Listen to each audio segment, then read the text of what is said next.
पूरी तरह फंस गए पावर स्टार पवन सिंह, भोजपुरी के मेगा स्टार पवन सिंह। दोस्तों, हम आपको बताते चलें कि कल आरा कोर्ट में ज्योति सिंह और पवन सिंह की कोर्ट पेशी थी। किस्मत से दोनों के दोनों पेशी पर आए हुए थे और मजिस्ट्रेट के सामने जब पेशी हुई तो मजिस्ट्रेट ने केस को जल्दी निपटाने के लिए आदेश दिया और कहा कि आप लोग यदि वन टाइम सेटलमेंट करना चाहते हैं, एक साथ सेटलमेंट करना चाहते हैं तो आप लोग आपस में बात कर लीजिए। यदि आप किस तरीके का हर्जाना खर्चाना लेना चाहती हैं, इसके बारे में बात कर लीजिए। आप लोग आपस में बात कर लीजिए और बात करके निराकरण हमको बताइए अपने वकीलों के माध्यम से, जिससे कि हम इस केस को तत्काल निस्तारित कर सकें, इसको फाइनल कर सकें। दोस्तों, हम आपको बताते चले कि जब आरा कोर्ट में पेशी हुई और ज्योति सिंह को ये आदेश मिला तो ज्योति सिंह से पवन सिंह ने पूछा, का लेबू हो? का लेबू हो का मतलब आप समझ रहे होंगे दोस्तों। का लेबू हो का मतलब सिर्फ ये है कि तुम्हें क्या चाहिए ज्योति सिंह, तुम मेरा गला किसी प्रकार छोड़ दो। ज्योति सिंह ने जवाब में कहा कि मैं आपके साथ जीवन भर रहना चाहती हूँ, मुझे आपसे तलाक नहीं चाहिए।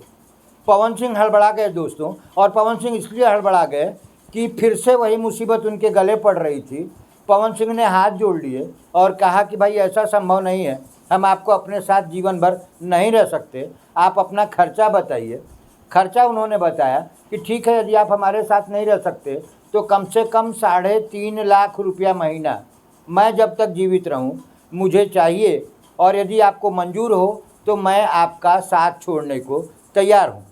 पवन सिंह फिर एक बार हड़बड़ा गए दोस्तों, और हड़बड़ा गए इसलिए क्योंकि पूरे जीवन की कोई गारंटी नहीं है कि आज पवन सिंह मेगा स्टार हैं तो वो इतना रुपया कमा रहे हैं, कल क्या होंगे पता नहीं।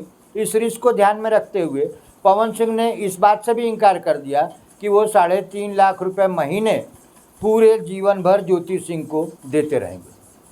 अब दोस्तों, इस कहानी में ट्विस्ट ये आ रहा है कि जब इन्होंने इस बात से भी इनकार कर दिया कि हम 3.5 लाख रुपए देंगे, फिर ज्योति ने कहा कि वन टाइम सेटलमेंट की बात करते हैं, और वन टाइम सेटलमेंट में मुझे कम से कम, उसको बताने से पहले मैं आपको बता दूं कि वन टाइम सेटलमेंट क्या हुआ दोस्तों। इसके पहले उन्होंने ये कहा कि ऐसा है कि मैं पढ़ने वाली छात्रा हूं और मैं पढ़ रही हूं, मेरी पढ़ाई में काफ़ी पैसा लगेगा, इसलिए मुझे पैसे की बहुत ज़रूरत है और आप पैसा दीजिए।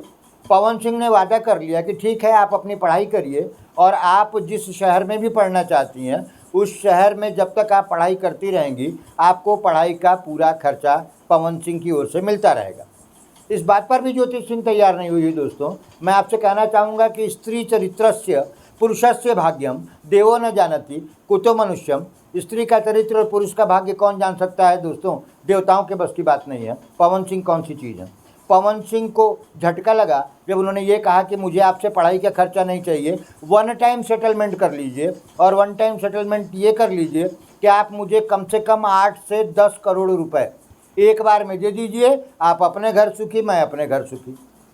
पवन सिंह एक बार फिर हड़बड़ा गए दोस्तों, क्योंकि पवन सिंह को ये समझ में नहीं आ रहा था कि मैं 8 से 10 करोड़ रुपए इसी को दे दूंगा तो आगे मेरा क्या होगा। 8 से 10 करोड़ रुपए की रकम बहुत हैवी रकम होती है, और ऐसा नहीं है कि पवन सिंह नहीं दे सकते। अब उनके दिमाग में क्या आया, क्यों नहीं उन्होंने हामी भरी, लेकिन इस बात पर भी सेटलमेंट नहीं हुआ। और जब सेटलमेंट इस बात पर नहीं हुआ तो आखिर सेटलमेंट हुआ क्या, आखिर निर्णय निकला क्या, उस कोर्ट पेशी में जाने का मतलब निकला क्या, तो हम आपको बताते हैं दोस्तों कि उसका कोई भी मतलब नहीं निकला।